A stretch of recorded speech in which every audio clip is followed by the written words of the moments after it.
Hello everyone. As we are going to start the general aptitude for the railway exams, in this the first topic is ratio and proportion.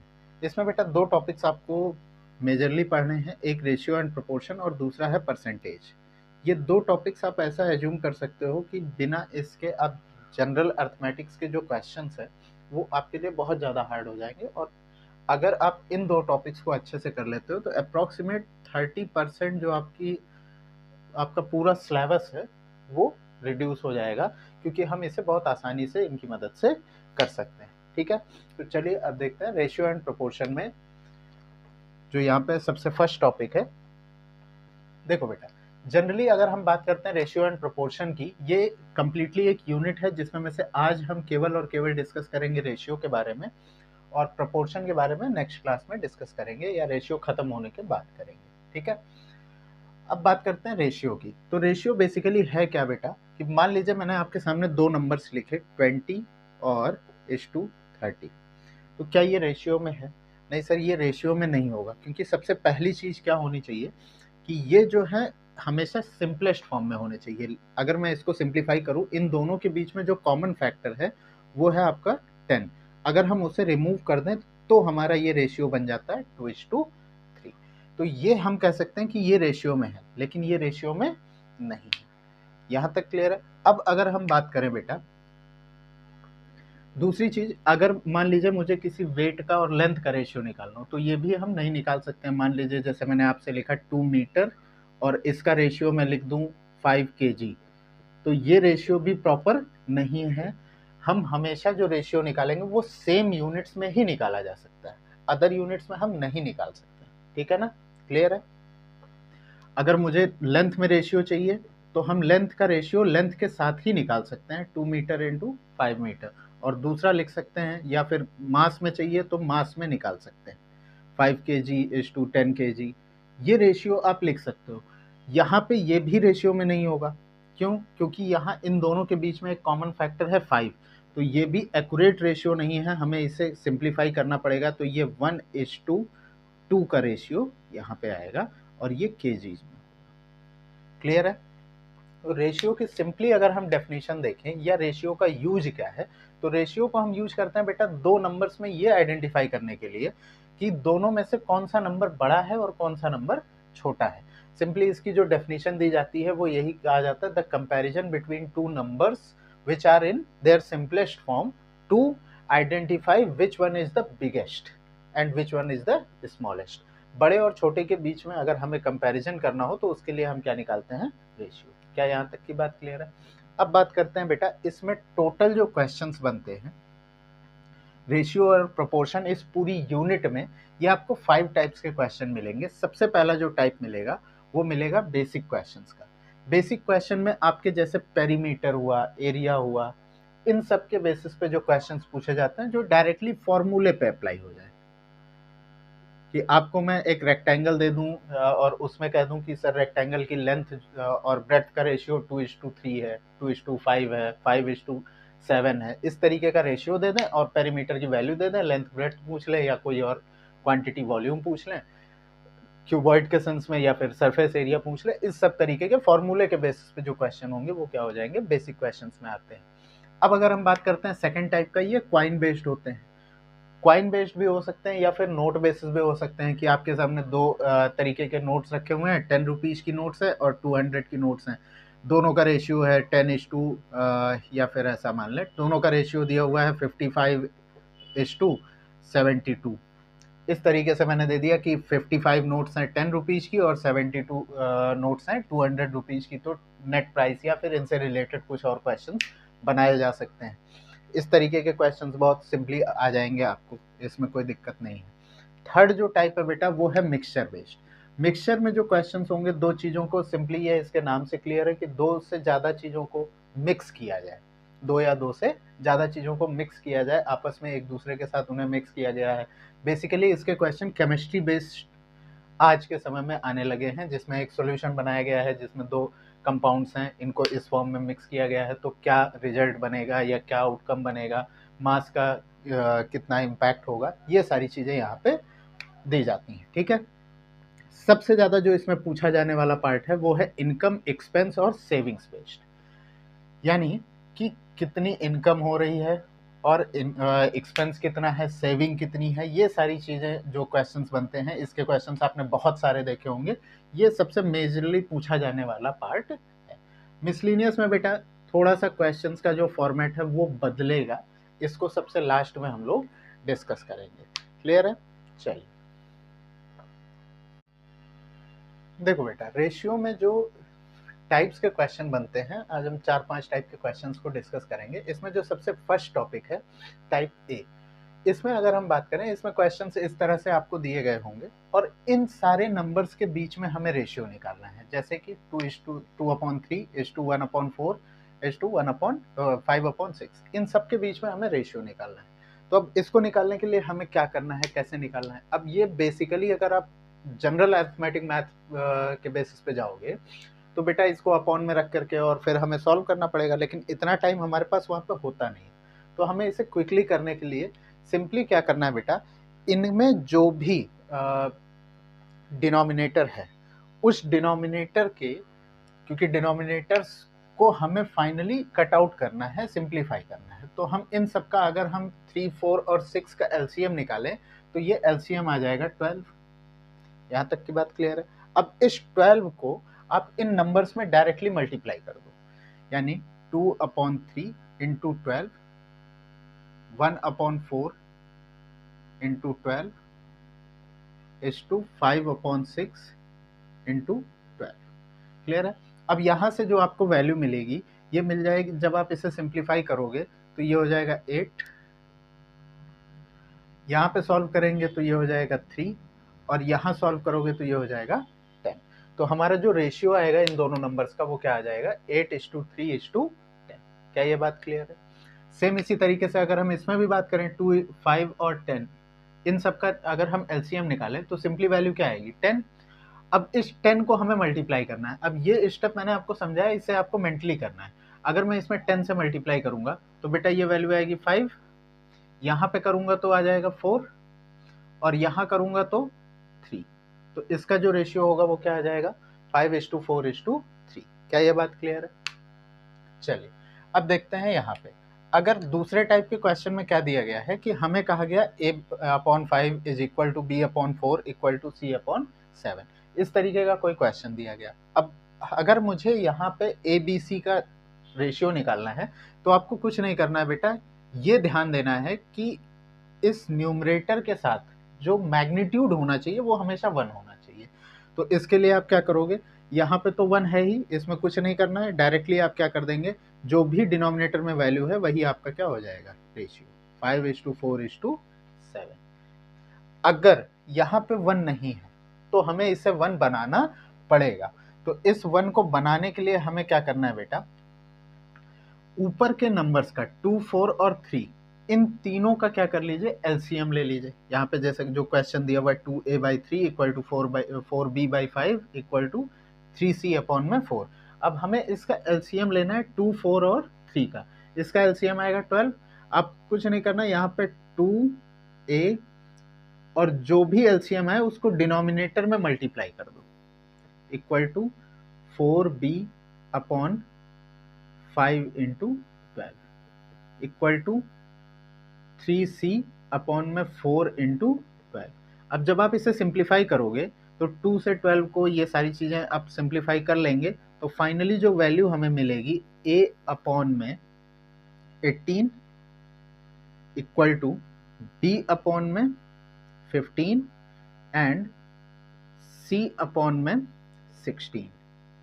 आई बात समझ में? अब बेटा ये तीनों numbers जो denominator में है यही हमारा ए बी सी का रेशियो होगा, इट मीन्स 18:15:16, यही हमारा इसका आंसर है। क्या ये बात क्लियर है? चलिए अब बात करते हैं नेक्स्ट टाइप की। देखो बेटा टाइप सी में हमें क्या करना है, हमें कुछ क्वेश्चंस इस फॉर्म में दिए होंगे, a:b+c ये दिया हुआ है और b:c+a, इस तरीके का रेशियो दिया हुआ है और हमें कह रहा है ए बी सी का रेशियो निकालना है, तीनों का रेशियो निकालना है। ठीक है, अब आप डायरेक्टली क्या करिए, जो भी रेशियो दिया हुआ है, जो नंबर्स दिए हुए हैं 7 एंड 12 इनको ऐड करोगे कितना आ जाएगा 19। 5 और 14 इनको ऐड करेंगे तो भी क्या आ गया 19। तो यहाँ पे ये क्वेश्चन जब मुझे ये डायरेक्टली यहाँ से मिल गया, अब समझो ये चीज़ करते क्यों है। अगर मैं इन नंबर्स को जोड़ूं यानी a प्लस बी प्लस सी और यहाँ भी जोड़ दूं b प्लस सी प्लस ए जिस फॉर्म में लिखा है, तो बेसिकली जो इसका आंसर आएगा वो क्या आएगा, twice of a plus B plus C, यही तो वैल्यू आ रही होगी। तो अब मुझे डायरेक्टली यहाँ पे क्या करना है बेटा, इसी को कंपेयर करना है, इस टर्म को कंपेयर करना है। अब मुझे ये 19 वैल्यू मिल जा रही है, तो यहाँ पे देखो a के साथ में 7 है, तो a के लिए हम डायरेक्टली क्या लिख देंगे 7। b के लिए देखो यहाँ पे है, यहाँ जो दिया हुआ है ये b प्लस सी की है और b की अकेले की वैल्यू कितनी है 5, तो b के लिए क्या हो जाएगा 5। और इसी तरीके से अब मुझे c चाहिए, तो 7 प्लस 5 12 होगा। अगर मैं 19 में से 12 को माइनस कर दूं तो ये वैल्यू मेरी आ जाएगी 7। तो जो हमारा रेशियो होगा ABC का वो क्या हो जाएगा 7:5:7। अगर ये सेम है तो डायरेक्टली लिख देना, सेम नहीं है तो सेम बनाना पड़ेगा, इक्वल करना पड़ेगा। जैसे यहाँ पे देखो 1:2 दिया है, इसको ऐड करेंगे तो ये आ जाएगा 3 और इसे ऐड करेंगे तो ये आ जाएगा 5। अब इसमें कुछ मत करिए, डायरेक्टली यहाँ पे इस वाले रेशियो को मल्टीप्लाई कर दो 5 से और नीचे वाले का कर दीजिए 3 से। तो जब मैं इसे मल्टीप्लाई करूंगा तो बेटा इसकी वैल्यू कितनी आ जाएगी 3:6, सॉरी इसे 5 से करना है, अपर नंबर को 5 से करना है। तो जब मैं इसे 5 से करूंगा तो ये आ जाएगा 5:10 और यहाँ करेंगे तो ये आ जाएगा 6:9। क्लियर है। अब इन दोनों वैल्यूज को लिख दीजिए, a के लिए क्या हो जाएगा 5, b के लिए क्या होगा 6। अब कंप्लीटली ये आना कितना चाहिए, यहाँ पे ऐड करके देखोगे तो 15 और 6 और 9 15 आना चाहिए। अब 5 और 6 अगर मैं इनको ऐड करता हूँ तो 11 आता है, 15 में से 11 माइनस करेंगे तो ये कितना हो गया 4। इसका रेशियो आ जाएगा 5:4:5:6:4। ठीक है। सेम इसी तरीके से यहाँ पे देखते हैं 1:3 ये दिया हुआ है तो ये हो गया 4, यहाँ पे करेंगे तो 2:3 ये हो जाएगा 5। अब इन दोनों को आपस में क्या कर दीजिए मल्टीप्लाई, 5 से इस टर्म में 4 से इस टर्म में, तो 5 से यहाँ पे करोगे तो ये आ जाएगा 5:15 और ऐड करेंगे तो आना चाहिए 20, यहाँ ऐड करोगे तो 8 एंड 4 3 12, इसको भी ऐड करने पे कितना आ रहा है 20। अब ये दोनों हमारे इक्वल हो गए। अब सिंपली a की वैल्यू हो गई 5, b की वैल्यू हो जाएगी 8। अब 8 एंड 5 इसको ऐड करते हैं तो 13 आता है। अब मुझे चाहिए 20, क्या बचा 7। क्लियर है, इसका रेशियो ये आ जाएगा। Similarly in the same way अगर मैं इसे ऐड करके देखता हूं तो ये आ गया 3, यहाँ पे करेंगे तो 3 एंड 1 4, 3 और 4 का टर्म आ रहा है, इसको भी आपस में क्या करना है मल्टीप्लाई कर देंगे तो ये वैल्यू आ जाएगी हमारी 4:8 और यहाँ आ जाएगा 3:9। क्लियर है। अब सिंपल से इन सी को, अब इसे भी आप ऐड करके देखोगे तो 12 आएगा। अब देखो फाइनल जो सम आ रहा है वो कितना आ रहा है 12, a के लिए 4, b के लिए 3। अब मुझे चाहिए 12, 4 और 3 7 हुआ, तो क्या बच जाएगा। क्लियर है, कोई दिक्कत। अब बात करते हैं टाइप डी की। देखो बेटा टाइप डी में हमें क्या करना है, जैसे दो नंबर्स का रेशियो दिया हुआ है a:b इक्वल टू 2:3 और b:c इक्वल टू 3:5। अब यहाँ पे हमें रेशियो निकालना है a और c का, a b और c इन तीनों के बीच में। तो आपको बेटा यहाँ पे एक पैटर्न याद रखना है n के फॉर्म में, और ये n उल्टा बनेगा यानी इस तरीके से। ठीक है। अब जब भी मुझे किसी नंबर का रेशियो निकालना होगा तो बेटा a और c तो सीधा मल्टीप्लाई कर दो, c के लिए क्रॉस में कर दो, c के लिए किस में कर देंगे क्रॉस में कर देंगे। फॉर एग्जाम्पल देखो यहाँ पे 2 a और c का चाहिए तो 2 में 3 का डायरेक्ट मल्टीप्लाई किया 6 और 3 इंटू 5 क्या आ जाएगा 15। क्लियर है। यहाँ से ऐसे इसमें देखोगे तो 2 2 जा 4 और 5 3 जा 15। क्लियर है। सेम इसी पैटर्न में 3:3 9 और 5 2 जा 10। यहाँ पे भी देखेंगे तो 4 2 जा 8 एंड 2 5 जा 10। ये क्लियर हो जाएगा। अब सी के लिए हमें क्रॉस में करना है, यानी इस नंबर को 3 को 3 में कर देना। तो 6:15। ए और सी की वैल्यू हमें पता ही थी। अब 3 × 3 यहाँ पे कर देंगे, ये 9 हो गया। ऐसे ही यहाँ पे करने के लिए 4 और 15 ये हमें पता है, तो 5 2 जा क्या हो गया 10। ये डायरेक्ट वैल्यू मिल जाएगी। सिमिलरली यहाँ पे भी करेंगे तो 9:10। ये ए और सी के लिए हमें पता है। बी के लिए क्या करना है, 3 × 2। यहाँ पे करेंगे तो 8 10 और 2 2 जा 4। क्लियर है, कोई दिक्कत। अब बात करते हैं टाइप ई की। देखो बेटा, टाइप ई में आपको 3 रेशियो दिए जाएंगे, A:B, B:C और C:D। अब हमें यहाँ पे निकालना होगा ए और डी का रेशियो, ए बी सी और डी का रेशियो। अब इसके लिए आपको करना क्या है बेटा, देखो जैसे अगर मैं डॉट्स के फॉर्म में इसे रिप्रेजेंट करूं तो कुछ इस तरीके से आप समझ सकते हो। A B C D 4 numbers हैं। अब इनमें 3 रेशियो दिए हुए हैं, जिसमें पहले वाले में ए बी का दिया है, दूसरे में बी और सी का दिया है, तीसरे में सी और डी का दिया है।